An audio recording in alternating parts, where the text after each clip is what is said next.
ಇಡೀ ದೇಶಾದ್ಯಂತ ಸಾಕಷ್ಟು ಸಂಚಲನ ಮೂಡಿಸಿತ್ತು ಒಂದೇ ಒಂದು ಕೇಸ್ ಅಂತಂದ್ರೆ ಅದು ಧರ್ಮಸ್ಥಳದ ಬುರುಡೆ ಕೇಸ್ ಪ್ರಕರಣಕ್ಕೆ ಸಂಬಂಧಪಟ್ಟ ಹಾಗೆ. ಈ ಚಿನ್ನಯ್ಯಗೆ ಇದೀಗ ಜೈಲಿನಿಂದ ಒಂದಿಷ್ಟು ಬಿಡುಗಡೆ ಭಾಗ್ಯ ಸಿಕ್ಕಿದೆ ಅನ್ನುವಂಥದ್ದು. ಧರ್ಮಸ್ಥಳದ ವಿರುದ್ಧ ಷಡ್ಯಂತ್ರ ಮಾಡಿದ್ರು, ಹಿಂಗ್ ಮಾಡಿದ್ರು ಅನ್ನುವಂಥ ಒಂದಿಷ್ಟು ಆರೋಪಗಳು ಕೇಳಿ ಬಂತು. ಜಾಮೀನ್ ಸಿಕ್ಕರೂ ಕೂಡ ಇದೇ ಚಿನ್ನಯ್ಯನಿಗೆ ಬಿಡುಗಡೆ ಭಾಗ್ಯ ಅನ್ನುವಂಥದ್ದು, ಜೈಲಿನಿಂದ ಹೊರಗಡೆ ಬರುವಂತ ಭಾಗ್ಯ ಇರ್ತಾ ಇರಲಿಲ್ಲ. ಯಾರೂ ಕೂಡ ಶ್ಯೂರಿಟಿಯನ್ನ ಕಟ್ಕೊಂಡು ಹೊರಗಡೆ ಕರ್ಕೊಂಡ್ ಬರೋದಕ್ಕೆ ಹಿಂದೆ ಮುಂದೆ ಯೋಚನೆ ಮಾಡುವಂತ ಪರಿಸ್ಥಿತಿ ನಿರ್ಮಾಣ ಆಗಿತ್ತು. ಶ್ಯೂರಿಟಿ ಕಟ್ಟಿದ್ದು ಬೇರೆ ಯಾರು ಅಲ್ಲ, ಬಾಳ ಸಂಗಾತಿ ಧರ್ಮಪತ್ನಿ, ಚಿನ್ನಯ್ಯನ ಧರ್ಮಪತ್ನಿನೇ ಇದೀಗ ಶ್ಯೂರಿಟಿ ಬ್ಯಾಂಡ್ ಅನ್ನ ಸಲ್ಲಿಸಿ ಒಂದಿಷ್ಟು ಹೊರಗಡೆ ಕರ್ಕೊಂಡ್ ಬಂದಿದ್ದಾರೆ ಅನ್ನುವಂಥದ್ದು. ಬುರುಡೆ ಚಿನ್ನಯ್ಯ ಧರ್ಮಸ್ಥಳದಲ್ಲಿ ನೂರಾರು ಶವಗಳನ್ನ ಹೂತಿಟ್ಟಿದ್ದೀನಿ ಅಂತ ಒಂದ್ ಕಡೆ ಆರೋಪವನ್ನ ಮಾಡ್ತಾನೆ. ಸರ್ಕಾರವು ಕೂಡ ಎಲ್ಲರೂ ಕೂಡ ಎಲ್ಲರ ಕಣ್ಣು ಕೂಡ ಇಡೀ ರಾಜ್ಯದ ಕಣ್ಣು ಧರ್ಮಸ್ಥಳದ ಮೇಲೆ ಇರುತ್ತೆ. ಧರ್ಮಸ್ಥಳ ಪ್ರಕರಣ ಹಬ್ಬ ಏನ್ರಿ ಒಂದು ಹಂತಕ್ಕೆ ಬಂದುಬಿಟ್ಟಿದೆ ಇದು. ಹಾಯ್ ಎಲ್ಲ ನಮಸ್ಕಾರ, ರೆಬೆಲ್ ಟಿವಿಯ ವಿಶೇಷ ಕಾರ್ಯಕ್ರಮಕ್ಕೆ ಸ್ವಾಗತ. ನಾನು ಸಿರಾಜ್ ವಾಲಿಕಾರ್. ಇಡೀ ದೇಶಾದ್ಯಂತ ಸಾಕಷ್ಟು ಸಂಚಲನ ಮೂಡಿಸಿತ್ತು ಒಂದೇ ಒಂದು ಕೇಸ್ ಅಂತಂದ್ರೆ ಅದು ಧರ್ಮಸ್ಥಳದ ಬುರುಡೆ ಕೇಸ್ ಪ್ರಕರಣಕ್ಕೆ ಸಂಬಂಧಪಟ್ಟ ಹಾಗೆ. ಸಾಕಷ್ಟು ಸದ್ದನ್ನ ಮಾಡಿತ್ತು, ಸಾಕಷ್ಟು ರೀತಿಯಾದಂಥ ತಿರುವುಗಳನ್ನು ಪಡಿತು. ಇದರಲ್ಲಿ ಯಾರ್ಯಾರೋ ಬಂದು ಹೋದ್ರು, ಯಾರ್ಯಾರೋ ಹೆಸರುಗಳು ಉಲ್ಲೇಖ ಆಯಿತು, ಈ ಬುರುಡೆ ಗ್ಯಾಂಗ್ ಅನ್ನುವಂಥದ್ದಾಯಿತು.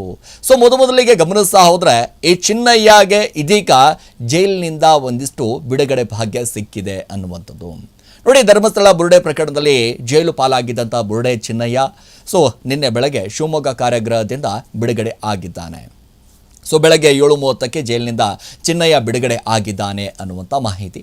ನ್ಯಾಯಾಲಯದ ಆದೇಶ ಅನ್ವಯ ಸೊ ನಿನ್ನೆ ಬೆಳಗ್ಗೆ ಸರಿಸುಮಾರು 7:30ಕ್ಕೆ ಜೈಲಾಧಿಕಾರಿಗಳ ಬುರುಡೆ ಗ್ಯಾಂಗ್ ಚಿನ್ನಯ್ಯನನ್ನು ಬಿಡುಗಡೆ ಮಾಡುವ ಸಾಧ್ಯತೆ ಇದೆ ಅನ್ನುವಂಥ ಮಾಹಿತಿ. ನೋಡಿ, ಜೈಲಿನ ನಿಯಮಾವಳಿಗಳ ಪ್ರಕಾರ ಪ್ರಕ್ರಿಯೆಗಳನ್ನು ಮುಗಿದ ತಕ್ಷಣ ಅವರನ್ನು ಹೊರಬರಲಿದ್ದಾರೆ.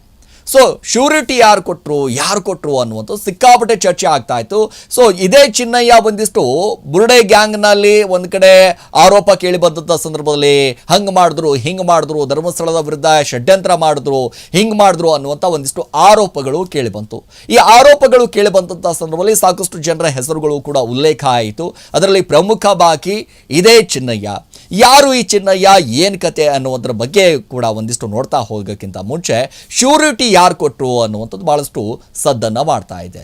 ಯಾಕೆ ಅಂತಂದ್ರೆ ಜಾಮೀನ್ ಸಿಕ್ಕರೂ ಕೂಡ ಇದೇ ಚಿನ್ನಯ್ಯನಿಗೆ ಬಿಡುಗಡೆ ಭಾಗ್ಯ ಅನ್ನುವಂಥದ್ದು, ಜೈಲಿನಿಂದ ಹೊರಗಡೆ ಬರುವಂತ ಭಾಗ್ಯ ಇರ್ತಾ ಇರಲಿಲ್ಲ. ಯಾಕೆ ಅಂತಂದ್ರೆ ಯಾರೂ ಕೂಡ ಶ್ಯೂರಿಟಿಯನ್ನ ಕಟ್ಕೊಂಡು ಹೊರಗಡೆ ಕರ್ಕೊಂಡ್ ಬರೋದಕ್ಕೆ ಹಿಂದೆ ಮುಂದೆ ಯೋಚನೆ ಮಾಡುವಂತ ಪರಿಸ್ಥಿತಿ ನಿರ್ಮಾಣ ಆಗಿತ್ತು. ಯಾರೂ ಕೂಡ ಬರ್ತಾ ಇರಲಿಲ್ಲ. ಚಿನ್ನಯ್ಯನಿಗೆ ಜಾಮೀನು ಸಿಕ್ಕಿದೆ, ಆಲ್ರೆಡಿ ಕೋರ್ಟ್ನಿಂದ ಜಾಮೀನು ಸಿಕ್ಕಿದೆ, ಒಂದು ಕಡೆ ಬರೋಕೆ ಆಗ್ತಾ ಇಲ್ಲ. ಯಾಕೆ ಅಂತಂದ್ರೆ ಶ್ಯೂರಿಟಿ ಕಟ್ಟಕ್ಕಾಗ್ತಾ ಇಲ್ಲ. ಆದರೆ ಇದೀಗ ಶ್ಯೂರಿಟಿ ಕಟ್ಟಿದ್ದು ಬೇರೆ ಯಾರು ಅಲ್ಲ, ಅವರದೇ ಆದಂಥ ಅವರ ಧರ್ಮಪತ್ನಿ. ಸೊ ಬಾಳ ಸಂಗಾತಿ ಧರ್ಮಪತ್ನಿ, ಚಿನ್ನಯ್ಯನ ಧರ್ಮಪತ್ನಿನೇ ಇದೀಗ ಶ್ಯೂರಿಟಿ ಬ್ಯಾಂಡ್ ಅನ್ನ ಸಲ್ಲಿಸಿ ಒಂದಿಷ್ಟು ಹೊರಗಡೆ ಕರ್ಕೊಂಡ್ಬಂದಿದ್ದಾರೆ ಅನ್ನುವಂಥದ್ದು. ನೋಡಿ, ಬೆಳ್ತಂಗಡಿ ಪ್ರಧಾನ ಹಿರಿಯ ವ್ಯಾವಹಾರಿಕ ನ್ಯಾಯಾಲಯದಲ್ಲಿ ಚಿನ್ನಯ್ಯ ಪರವಾಗಿ ಅವರ ಪತ್ನಿ ಶ್ಯೂರಿಟಿ ಬ್ಯಾಂಡ್ ಅನ್ನು ಸಲ್ಲಿಸಿದ್ದಾರೆ. ಇದರೊಂದಿಗೆ ಇಬ್ಬರು ಜಾಮೀನ್ದಾರರ ವ್ಯವಸ್ಥೆಯೂ ಕೂಡ ಮಾಡಲಾಗಿತ್ತು. ಈ ಎಲ್ಲಾ ದಾಖಲೆಗಳನ್ನು ಪರಿಶೀಲಿಸಿ ನ್ಯಾಯಾಲಯವು ಕೂಡ ಚಿನ್ನಯ್ಯನ ಬಿಡುಗಡೆಗೆ ಅನುಮತಿಯನ್ನು ನೀಡುತ್ತೆ. ಇಮೇಲ್ ಮೂಲಕ ತಲುಪಿದಂಥ ಕೋರ್ಟ್ ಆದೇಶ ನ್ಯಾಯಾಲಯವು ಬಿಡುಗಡೆಗೆ ಅನುಮತಿಯನ್ನು ನೀಡುತ್ತೆ. ಪತ್ರ ನಿನ್ನೆ ಸಂಜೆ ಸುಮಾರು ಗಮನಿಸ್ತಾ ಹೋದ್ರೆ 7:20ಕ್ಕೆ ಇಮೇಲ್ ಮೂಲಕ ಶಿವಮೊಗ್ಗ ಜೈಲಿನ ಅಧಿಕಾರಿಗಳಿಗೆ ಒಂದ್ ಕಡೆ ತಲುಪುತ್ತೆ. ತಾಂತ್ರಿಕ ಪ್ರಕ್ರಿಯೆಗಳನ್ನ ನಿನ್ನೆ ರಾತ್ರಿಯೇ ಪೂರ್ಣಗೊಂಡಿರುವುದರಿಂದ ಸೊ ನಿನ್ನೆ ಬೆಳಗ್ಗೆ ಒಂದಿಷ್ಟು ಗಮನಿಸ್ತಾ ಹೋದ್ರೆ ಬಿಡುಗಡೆ ಭಾಗ್ಯ ಒಂದ್ ಕಡೆ ಮುಹೂರ್ತ ಫಿಕ್ಸ್ ಆಗಿದೆ. ನೋಡಿ, ಗಮನಿಸ್ತಾ ಹೋದ್ರೆ ಬುರುಡೆ ಚಿನ್ನಯ್ಯ ಧರ್ಮಸ್ಥಳದಲ್ಲಿ ನೂರಾರು ಶವಗಳನ್ನ ಹೂತಿಟ್ಟಿದ್ದೀನಿ ಅಂತ ಒಂದ್ ಕಡೆ ಆರೋಪವನ್ನ ಮಾಡ್ತಾನೆ. ಸಾಕಷ್ಟು ಸದ್ದನ್ನ ಮಾಡುತ್ತೆ. ಧರ್ಮಸ್ಥಳ ಪ್ರಕರಣಕ್ಕೆ ಸಂಬಂಧಪಟ್ಟ ಹಾಗೆ ಧರ್ಮಸ್ಥಳದಲ್ಲಿ ಕೇಳಿ ಬಂದಿರುವಂತಹ ಒಂದಿಷ್ಟು ಮಾತುಗಳು, ಅಲ್ಲಿ ಆಗಿರುವಂತಹ ಒಂದಿಷ್ಟು ಘಟನೆಗಳಿಗೆ ನಿಜವಾಗಲೂ ಇದೇ ಚಿನ್ನಯ್ಯ ಒಂದಿಷ್ಟು ಪುಷ್ಟಿಯನ್ನು ಕೊಡುವಂಥ ಕೆಲಸ ಮಾಡ್ತಾನೆ. ಅರೆ ಪಾಪ ಪ್ರಜ್ಞೆಯಿಂದ ಒಬ್ಬ ವ್ಯಕ್ತಿ ಬಂದಿದ್ದಾನ್ರಿ, ನೂರಾರು ಶವಗಳನ್ನು ನಾನು ಹೂತಿಟ್ಟಿದ್ದೀನಿ ಅಂತ ಹೇಳ್ತಾನೆ. ಸೊ ಒಂದು ಬುರುಡೆಯನ್ನು ಹಿಡ್ಕೊಂಡು ಇದೇ ಬೆಳ್ತಂಗಡಿ ಕೋರ್ಟ್ಗೆ ಹಾಜರಾಗ್ತಾನೆ. ಹಾಜರಾದಂಥ ಸಂದರ್ಭದಲ್ಲಿ ಸರ್ಕಾರವು ಕೂಡ ಎಲ್ಲರೂ ಕೂಡ ಎಲ್ಲರ ಕಣ್ಣು ಕೂಡ ಇಡೀ ರಾಜ್ಯದ ಕಣ್ಣು ಧರ್ಮಸ್ಥಳದ ಮೇಲೆ ಇರುತ್ತೆ. ಅರೆ ಏನಾಯ್ತು ರೀ ಬುರುಡೆ ಸಿಕ್ಕಿದೆ ಅಂತಲ್ರಿ, ಯಾರ್ದು ಅದು ಬುರುಡೆ, ಹೆಣ್ಣಿಂದ ಗಂಡಿಂದ FSL ವರದಿ ಆಗಿದೆಯಾ, UDR ಆಗಿದೆಯಾ, ಹಾಗಾಗಿದೆಯಾ, ಹೀಗಾಗಿದೆಯಾ ಅನ್ನುವಂಥ ನೂರಾರು ಚರ್ಚೆಗಳು ಓಡಾಡೋದಕ್ಕೆ ಆರಂಭ ಆಗುತ್ತೆ. ಸೊ ಅದೆಲ್ಲವೂ ಕೂಡ ಆದ ನಂತರ ನೋಡಿ, ಒಂದು ಕಡೆ ಗಮನಿಸ್ತಾ ಹೋದರೆ ಮುಖವಾಡವನ್ನು ಧರಿಸಿ ತಲೆಬುರುಡೆ ಹಿಡ್ಕೊಂಡು ಬಂದು ನ್ಯಾಯಾಲಯಕ್ಕೆ ಬಂದಂಥ ಸಂದರ್ಭದಲ್ಲಿ ಇದೇ ವ್ಯಕ್ತಿ ಒಂದು ಕಡೆ ಈ ಹಿಂದೆ ಧರ್ಮಸ್ಥಳದಲ್ಲಿ ಕೆಲಸ ಮಾಡಿದಾನೆ ಅನ್ನುವಂಥ ಮಾಹಿತಿ. ಸೊ ಬುರುಡೆ ಪ್ರಕರಣದಲ್ಲಿ ಸುಳ್ಳು ಹೇಳಿಕೆ ನೀಡಿರುವುದರಿಂದಾಗಿ ತನಿಖೆಯಲ್ಲಿ ಬಯಲಾಗದ್ರಿಂದಾಗಿ ತನಿಖೆಯನ್ನು ದಿಕ್ಕು ತಪ್ಪಿಸುವಂತ ಕೆಲಸ ಮಾಡಿದ್ದಾನೆ ಅಂತ ಷಡ್ಯಂತ್ರ ಭಾಗವಾಗಿರೋದ್ರಿಂದಾಗಿ 2025 ಆಗಸ್ಟ್ 23ರಂದು SIT ಅಧಿಕಾರಿಗಳು ಒಂದು ಕಡೆ ಬಂಧಿಸ್ತಾರೆ. ಅದೆಲ್ಲವೂ ಕೂಡ ಆದ ನಂತರ ಜೈಲಿಗೆ ಕಳಿಸ್ತಾರೆ. ಈ ಚಿನ್ನಯ್ಯ ಯಾರು, ಏನು ಕೊತೆ ಅನ್ನುವಂಥ ಅವನ ಹಿನ್ನೆಲೆ ಒಂದು ಕಡೆ ಗಮನಿಸ್ತಾ ಹೋದಾಗ ಇದೇ ಚಿನ್ನಯ್ಯ ಒಂದು ಕಡೆ ಬುರುಡೆಯನ್ನು ಹಿಡ್ಕೊಂಡು ಬಂದಿರ್ತಾನಲ್ಲ, ಆ ಬುರುಡೆಯನ್ನು ಹಿಡ್ಕೊಂಡು ಬಂದಂಥ ಸಂದರ್ಭದಲ್ಲಿ ಸಾಕಷ್ಟು ಸದ್ದನ್ನು ಮಾಡುತ್ತೆ. ಇಲ್ಲ, ಧರ್ಮಸ್ಥಳ ಪ್ರಕರಣಕ್ಕೆ ಸಂಬಂಧಪಟ್ಟ ಹಾಗೆ ಟ್ವಿಸ್ಟ್ ಸಿಕ್ಕಿದೆ, ಇಲ್ಲಿ ನಿಜವಾಗ್ಲೂ ಕೂಡ ಒಂದಿಷ್ಟು ನ್ಯಾಯ ಸಿಗುತ್ತೆ, ಅಲ್ಲಿ ಆಗಿರುವಂಥ ಒಂದಿಷ್ಟು ಘಟನೆಗಳಿಗೆ ನ್ಯಾಯ ಸಿಗುತ್ತೆ, ನ್ಯಾಯವನ್ನ ದೊರಕಿಸಿಕೊಡುವಂಥ ಕೆಲಸ ಈ ಚಿನ್ನಯ್ಯ ಮಾಡ್ತಾನೆ ಅನ್ನುವಂಥ ನಂಬಿಕೆ ಈ ಚಿನ್ನಯ್ಯನ ಮೇಲೆ ಬರುತ್ತೆ. ಈ ಚಿನ್ನಯ್ಯನ ಮೇಲೆ ಬಂದಂಥ ಸಂದರ್ಭದಲ್ಲಿ ಒಂದು ಕಡೆ ಗಮನಿಸ್ತಾ ಹೋದರೆ ನಿಜವಾಗ್ಲೂ ಕೂಡ ಹಿಂಗಾಗೋಗ್ಬಿಡುತ್ತೆ ಅಂತಂದ್ರೆ ಧರ್ಮಸ್ಥಳ ಪ್ರಕರಣ ಹಬ್ಬ ಏನ್ರಿ ಒಂದು ಹಂತಕ್ಕೆ ಬಂದುಬಿಟ್ಟಿದೆ. ಇದು ಅಲ್ಲಿ ಆಗಿರುವಂಥ ಘಟನೆಗಳಿಗೆ ಅಲ್ಲಿ ಏನೇನು ಆಗ್ತಾ ಇತ್ತು, ಹಂಗಾಗ್ತಾ ಇತ್ತು, ಹಿಂಗಾಗ್ತಾ ಇತ್ತು ಅನ್ನುವಂಥ ಮಾತುಗಳು ಕೇಳಿಬರ್ತಾ ಇತ್ತಲ್ಲ. ಅಲ್ಲಿರುವಂಥ ಆರೋಪಿಗಳಿಗೆ ಯಾರಿದ್ದಾರೆ ಆರೋಪಿಗಳು, ಇವ್ರ ಮೇಲೆ ಆರೋಪ, ಅವ್ರ ಮೇಲೆ ಆರೋಪಗಳು ಅನ್ನುವಂಥದ್ದು, ಅವರಿಗೆ ಶಿಕ್ಷೆ ಆಗೇ ಆಗುತ್ತೆ ಅನ್ನುವಂಥ ಒಂದು ನಂಬಿಕೆ ಬರುತ್ತೆ. ಆ ನಂಬಿಕೆ ಸಂಪೂರ್ಣವಾಗಿ ಬರ್ತಾ ಬರ್ತಾ ಬರ್ತಾ ಬರ್ತಾ ಹೆಂಗಾಗೋಗ್ಬಿಡುತ್ತೆ ಅಂತಂದರೆ ಎಲ್ಲಿ ಈ ಕೇಸು ದಿಕ್ಕು ತಪ್ಪಿಸುವಂಥ ಕೆಲಸ ಆಗೋಗ್ಬಿಡ್ತು, ಹಳ್ಳ ಹಿಡಿಯುವಂಥ ಕೆಲಸ ಆಗೋಗ್ಬಿಡ್ತು. ಈ ಚಿನ್ನಯ್ಯ ಒಂದು ಕಡೆ ಬುರುಡೆ ಹಿಡ್ಕೊಂಡ್ಬಂದಂಥ ಸಂದರ್ಭದಲ್ಲಿ ನಮಗೆ ಅನಿಸುತ್ತೆ, ಇಲ್ಲ ರೀ, ಈ ಕೇಸು ಒಂದು ರೀತಿಯಾಗಿ ಆರಂಭ ಆಯ್ತಪ್ಪ. ಸರ್ಕಾರವು ಕೂಡ ಒಂದಿಷ್ಟು ಧೈರ್ಯ ಮಾಡಿ SIT ಅಧಿಕಾರಿಗಳನ್ನು ಒಂದಿಷ್ಟು SIT ರಚನೆ ಮಾಡಿಬಿಡುತ್ತೆ. ರಾತ್ರಿ SIT ಅಧಿಕಾರಿಗಳು ಕೂಡ ನೇರವಾಗಿ ಧರ್ಮಸ್ಥಳಕ್ಕೆ ಎಂಟ್ರಿ ಕೊಡ್ತಾರೆ. ಧರ್ಮಸ್ಥಳಕ್ಕೆ ಎಂಟ್ರಿ ಕೊಟ್ಟಂಥ ಸಂದರ್ಭದಲ್ಲಿ ಅಲ್ಲಿ ಧರ್ಮಸ್ಥಳ ಪ್ರಕರಣಕ್ಕೆ ಸಂಬಂಧಪಟ್ಟ ಹಾಗೆ ಆ ಠಾಣೆಯಲ್ಲಿ ದಾಖಲಾಗಿರುವಂಥ ಒಂದಿಷ್ಟು ಕೇಸ್ಗಳನ್ನು ತನಿಖೆ ಮಾಡೋದಕ್ಕೆ ಆರಂಭ ಮಾಡ್ತಾರೆ. ಈ ಚಿನ್ನಯ್ಯ ಎಲ್ಲೆಲ್ಲಿ ಪ್ಲೇಸ್ಗಳನ್ನು ತೋರಿಸ್ತಾನೆ ಅಲ್ಲಲ್ಲಿ ಅಗಿಯುವಂಥ ಆ ಕಾರ್ಯ ಆರಂಭ ಆಗುತ್ತೆ. ಸೊ ಮೊದಲನೇದಾಗಿ ಚಿನ್ನಯ್ಯನ ವಿಚಾರಣೆ ನಡೆಯುತ್ತೆ.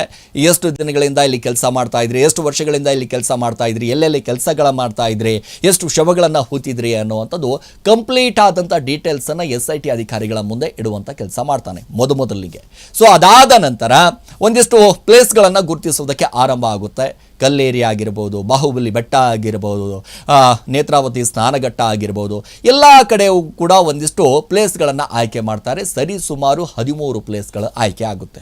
ಸೊ ಮೊದಲನೇ ಅಂತಂದರೆ ಅಗಿಯೋ ಕಾರ್ಯ ಆರಂಭ ಆಗುತ್ತೆ. 1ನೇ ಗುಂಡಿ ತೆಗಿತಾರೆ, 2ನೇ ಗುಂಡಿ ತೆಗಿತಾರೆ, 3ನೇ ಗುಂಡಿ ತೆಗಿತಾರೆ, 4ನೇ ಗುಂಡಿ ತೆಗಿತಾರೆ. ಒಟ್ಟಾರೆಯಾಗಿ 13ನೇ ಗುಂಡಿಯವರೆಗೂ ಕೂಡ ಭಾಳಷ್ಟು ನಂಬಿಕೆಯನ್ನು ಇಟ್ಕೊಂಡಿರ್ತೀವಿ. ಇಲ್ಲ, ಇಲ್ಲಿ ನೂರಾರು ಶವಗಳನ್ನು ನಾನು ಹೂತಿದ್ದೀನಿ, ಅಷ್ಟು ಹೂತಿದ್ದೀನಿ, ಇಷ್ಟು ಹೂತಿದ್ದೀನಿ, ನಾನು ಒಂದು 13ನೇ ಪಾಯಿಂಟ್ ಶವವ ಆ ಗುಂಡಿಯನ್ನು ತೆಗಿರಿ, ಸರಿ ಸುಮಾರು 10 ಶವಗಳು ಅಲ್ಲಿ ಸಿಕ್ಕಿಬಿಡುತ್ತೆ ಅನ್ನುವಂಥ ಮಾತು ಕೂಡ ಹೇಳುತ್ತಾನೆ.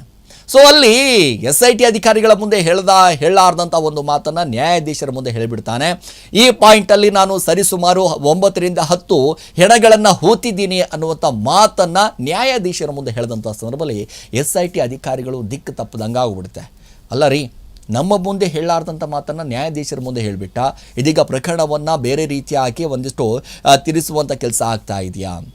ಅದಾದ ನಂತರ ಎಪಿಸೋಡ್ಗಳ ಮೇಲೆ ಎಪಿಸೋಡು, ವೆಬ್ ಸಿರೀಸ್ಗಳಲ್ಲಿ ಯಾವ ರೀತಿಯಾಗಿ ಎಪಿಸೋಡ್ಗಳ ಮೇಲೆ ಎಪಿಸೋಡುಗಳು ಒಂದಿಷ್ಟು ವಿಡಿಯೋಗಳು ಇದೀಗ ಸಾಮಾಜಿಕ ಜಾಲತಾಣದಲ್ಲಿ ವೈರಲ್ ಆಗೋದಕ್ಕೆ ಆರಂಭ ಆಗುತ್ತೆ. ಅದು ಚಿನ್ನಯ್ಯ ಜೊತೆ ಮಾತನಾಡ್ತಾ ಇರುವಂಥ ಒಂದಿಷ್ಟು ಮಹೇಶ್ ಶೆಟ್ಟಿ ತಿಮ್ಮರೊಡ್ಡಿ ಅವರ ಒಂದಿಷ್ಟು ಮಾತುಗಳು. ಸೊ ಮಹೇಶ್ ಶೆಟ್ಟಿ ತಿಮ್ಮರೊಡ್ಡಿ ಅವರಿಗೆ ಸಂಪೂರ್ಣವಾಗಿ ಒಂದಿಷ್ಟು ಅಲ್ಲಿ ಆಗಿರುವಂಥ ಘಟನೆಗಳ ಬಗ್ಗೆ ತಿಮ್ಮರೊಡ್ಡಿ ಅವರ ಜೊತೆ ಕೂತ್ಕೊಂಡು ಇದೇ ಚಿನ್ನಯ್ಯ ಒಂದಿಷ್ಟು ಮಾತುಕತೆಯನ್ನು ಆಡ್ತಾ ಇರುವಂಥ ವಿಡಿಯೋಗಳು. ಸೊ ತಿಮ್ಮರೊಡ್ಡಿ ಅವರಿಗೆ ಹೇಳ್ತಾ ಇರ್ತಾರೆ, ಚಿನ್ನಯ್ಯ ನಾನು ಏನು ಮಾಡ್ತಾ ಇದ್ದೆ, ಎಷ್ಟು ಶವಗಳನ್ನು ಹೂತಿದ್ದೀನಿ, ಅಷ್ಟು ಹೂತಿದ್ದೀನಿ, ಇಷ್ಟು ಹೂತಿದ್ದೀನಿ, ಹೆಸರುಗಳನ್ನು ಕೂಡ ಉಲ್ಲೇಖವನ್ನು ಮಾಡ್ತಾರೆ. ಸೊ ಎಪಿಸೋಡ್ಗಳ ಮೇಲೆ ಎಪಿಸೋಡ್ಗಳು ಆದಂಥ ಸಂದರ್ಭದಲ್ಲಿ ಮೊದಲಿಗೆ ನಂಬಿಕೆ ಬರೋದಿಲ್ಲ ಇದೇ ಚಿನ್ನಯ್ಯನ ಮೇಲೆ. ಇಲ್ಲಪ್ಪ, ಒಂದಿಷ್ಟು ಆರಂಭದಲ್ಲಿ ನಿಜವಾಗ್ಲೂ ಕೂಡ ಒಂದಿಷ್ಟು ನಂಬಿಕೆ ಬರುತ್ತೆ. ಇಲ್ಲ, ಧರ್ಮಸ್ಥಳದಲ್ಲಿ ಆಗ್ತಾ ಇರುವಂಥ ಒಂದಿಷ್ಟು ಪ್ರಕರಣಗಳಿಗೆ ಸಂಬಂಧಪಟ್ಟ ಹಾಗೆ ನ್ಯಾಯ ಸಿಗುತ್ತೆ ಅನ್ನುವಂಥದ್ದು. ಸೊ SIT ವರದಿಯೂ ಕೂಡ ಒಂದಿಷ್ಟು ರಚನೆ ಆಗ್ತಾ ಇದ್ದ ಹಾಗೆ ಇದೀಗ ಎಲ್ಲವೂ ಕೂಡ ಒಂದು ಕಡೆ ಶಾಂತ ರೀತಿಯಾಗಿ ನೋಡಿ, ಬುರುಡೆ ಗ್ಯಾಂಗ್ ವಿಚಾರಕ್ಕೆ ಸಂಬಂಧಪಟ್ಟ ಹಾಗೆ ಬುರುಡೆ ಗ್ಯಾಂಗ್ ಅಂತ ಉಲ್ಲೇಖವನ್ನು ಮಾಡ್ತಾರೆ, ಒಂದಿಷ್ಟು ಆರೋಪಗಳನ್ನು ಮಾಡ್ತಾರೆ. ಇದೇ ಮಹೇಶ್ ಶೆಟ್ಟಿ ತಿಮ್ಮರೊಡ್ಡಿ ಅವರೇ ಆಗಿರ್ಬೋದು, ಗಿರೀಶ್ ಮಟ್ಟಣ್ಣ ಅವರಾಗಿರ್ಬೋದು, ಟಿ ಜಯಂತ್ ಆಗಿರ್ಬೋದು, ಸುಜಾತ ಭಟ್ ಆಗಿರ್ಬೋದು, ಸಮೀರ್ MD ಆಗಿರ್ಬೋದು, ಇದೇ ಚಿನ್ನಯ್ಯ ಆಗಿರ್ಬೋದು, ಎಲ್ಲರನ್ನ ಕೂಡ ಒಂದು ರೀತಿಯಾಗಿ ಬುರುಡೆ ಗ್ಯಾಂಗ್ ಅಂತ ಒಂದಿಷ್ಟು ಆರೋಪವನ್ನು ಮಾಡ್ತಾರೆ. ಎಲ್ಲಿ ನೋಡಿದ್ರೂ ಕೂಡ ಬರೀ ಸುಳ್ಳನ್ನು ಹೇಳುವಂಥ ಕೆಲಸವನ್ನು ಮಾಡಿದ್ದಾರೆ, ಇಡೀ ಕೇಸನ್ನು ದಿಕ್ಕು ತಪ್ಪಿಸುವಂಥ ಕೆಲಸವನ್ನು ಮಾಡಿದ್ದಾರೆ, ಹಾಗೆ ಮಾಡಿದ್ದಾರೆ, ಹೀಗೆ ಮಾಡಿದ್ದಾರೆ ಅಂತ ಇವರ ಮೇಲೆ ಆರೋಪಗಳು ಆರಂಭ ಆಗುತ್ತೆ. ಅದಾದ ನಂತರ ಯಾವಾಗ ಆಗಸ್ಟ್ 23 SIT ಅಧಿಕಾರಿಗಳು ಈ ಚಿನ್ನಯ್ಯ ಸಂಪೂರ್ಣವಾಗಿ ಕೇಸನ್ನು ದಿಕ್ಕು ತಪ್ಪಿಸುವಂಥ ಕೆಲಸ ಮಾಡ್ತಾ ಇದ್ದಾನೆ, ಇವನನ್ನು ಬಂಧಿಸಬೇಕು ಅಂತ ಹೇಳ್ತಾರೆ. ಸೊ ಅರೆಸ್ಟ್ ಮಾಡ್ತಾರೆ. ಅರೆಸ್ಟ್ ಮಾಡ್ತಿದ್ದ ಹಾಗೆ ಶಿವಮೊಗ್ಗದ ಕಾರಾಗೃಹಕ್ಕೆ ಒಂದಿಷ್ಟು ಜೈಲಿಗೆ ಹಾಕ್ತಾ ಇದ್ದಾಗೆ ಬರ್ತಾರೆ, ವಿಚಾರಣೆ ಮಾಡ್ತಾರೆ, ಮತ್ತೆ ಹೋಗ್ತಾರೆ, ಕೋರ್ಟ್ಗೆ ಅಟೆಂಡ್ ಆಗ್ತಾರೆ, ಮತ್ತೆ ವಿಚಾರಣೆಗೆ ಹೋಗ್ತಾರೆ. ಬಟ್ ಜಾಮೀನು ಸಿಕ್ಕರೂ ಕೂಡ ಶ್ಯೂರಿಟಿ ಕಟ್ಟಿ ಅವರನ್ನ ಹೊರಗಡೆ ಕರ್ಕೊಂಬರೋದಕ್ಕೂ ಕೂಡ ಸಾಧ್ಯವಾಗ್ತಾ ಇರಲಿಲ್ಲ. ಸೊ ಯಾರು ಇವರ ಹಿಂದೆ ನಿಂತ್ಕೊಂಡಿದ್ರಲ್ಲ, ಇಷ್ಟೆಲ್ಲ ಕೂಡ ನಾನು ಹಂಗೆ ಮಾಡ್ತೀನಿ ಹಿಂಗೆ ಮಾಡ್ತೀನಿ, ಇವರಿಗೆ ಆಸರೆ ಕೊಟ್ಟವರು, ಈ ಬುರುಡೆ ಗ್ಯಾಂಗ್ ವಿಚಾರಕ್ಕೆ ಸಂಬಂಧಪಟ್ಟ ಹಾಗೆ ಕರ್ಕೊಂಡು ಬಂದವರು, ದೆಹಲಿಗೆ ಕರ್ಕೊಂಡು ಹೋದವರು, ಎಲ್ಲೆಲ್ಲಿ ಹೋಗಿದ್ರಲ್ಲ ಅವ್ರು ಯಾರೂ ಕೂಡ ಮುಂದೆ ಬರೋದಿಲ್ಲ. ಶ್ಯೂರಿಟಿ ಕಟ್ಟಿ ಅವರನ್ನು ಕರ್ಕೊಂಡು ಬರಬೇಕು ಅಂತ ಯಾರೂ ಕೂಡ ತಲೆಯಲ್ಲಿ ಯೋಚನೆನೇ ಬರೋದಿಲ್ಲ. ಆದರೆ ಕೊನೆಯದಾಗಿ ಅವರ ಬೆನ್ನೆಲುಬಾಗಿ ನಿಂತಿದೆ ಅವರ ಧರ್ಮಪತ್ನಿ. ಇದೇ ಚಿನ್ನಯ್ಯನ ಧರ್ಮಪತ್ನಿ ಇದೀಗ ಶ್ಯೂರಿಟಿಯನ್ನು ಕಟ್ಟಿ ಒಂದು ಕಡೆ ಹೊರಗಡೆ ಕರ್ಕೊಂಡ್ಬಂದಿದ್ದಾರೆ. ಸೊ ಅದಕ್ಕೆ ಹೇಳೋದ್ರಿ, ನಮ್ಮವರು ಅಂತ ಅಂದಾಗ ಯಾರು ಕೂಡ ನಾವು ಕಷ್ಟದಲ್ಲಿ ಇದೆಯೋ ಸುಖದಲ್ಲಿ ಇದೆಯೋ ನಾವೇನು ಮಾಡಿದೆಯೋ ಗೊತ್ತಿಲ್ಲ, ಬಟ್ ನಮಗೇನೇ ಆದರೂ ಕೂಡ, ನಮಗೇನೇ ಸಮಸ್ಯೆಗಳಾದರೂ ಕೂಡ ನಮ್ಮ ಮನೆಯವರೇ ನಮಗೆ ಸಮಸ್ಯೆಗಳಿಗೆ ಪರಿಹಾರವನ್ನು ದೊರಕಿಸಿಕೊಡ್ತಾರೆ, ನಮ್ಮ ಬೆನ್ನೆಲುಬಾಗಿ ನಿಲ್ತಾರೆ, ನಮ್ಮ ಬೆನ್ನೆಲುಬಾಗಿ ನಿಲ್ತಾರೆ ಅನ್ನುವಂಥದ್ದು ಮತ್ತೊಮ್ಮೆ ಇಲ್ಲಿ ಇದೀಗ ಒಂದು ಕಡೆ ಚಿನ್ನಯ್ಯನ ಹೆಂಡತಿ ಸಾಬೀತನ್ನು ಮಾಡಿಬಿಟ್ರು.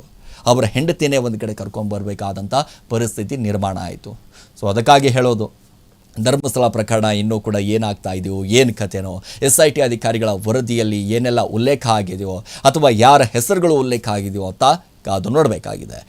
ಇದಾಗಿತ್ತು ಇವತ್ತಿನ ವಿಶೇಷ. ನಿರಂತರ ಸುದ್ದಿಗೆ ನೋಡ್ತಾ ಇರಿ ರೆಬೆಲ್ TV.